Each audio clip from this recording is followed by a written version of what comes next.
زخم پر مسا. دیکھو اللہ نے شریعت کو آسان بنایا، اس لیے کبھی تکلیف آ گئی تو حکم میں آسانی پیدا ہو جاتی. اب دیکھو وضو اور غسل میں دونوں میں بھی ہاتھ دھونا فرض ہے، مطلب وضو میں ہاتھ دھونا فرض ہے 4 فرائض میں سے، غسل میں پورے بدن پہ پانی پہنچانا فرض ہے.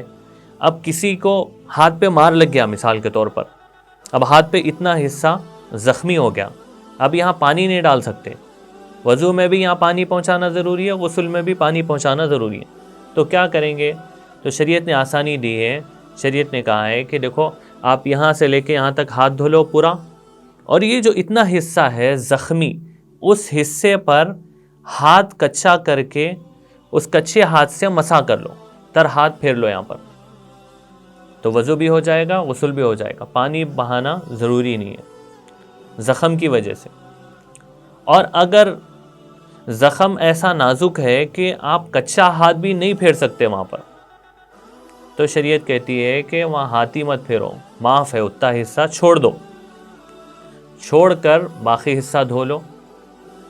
اب یہ ہاتھ پہ زخم ہو، پیر پہ زخم ہو، سر پہ زخم ہو، کہیں بھی زخم ہو، تو آپ کچے ہاتھ سے مسا کر سکتے ہیں تو مسا کر لینا چاہیے. اور اگر مسا نہیں کر سکتے تو اتنا حصہ چھوڑ دینا چاہیے. تو وضو ہو جائے گا، غسل ہو جائے گا.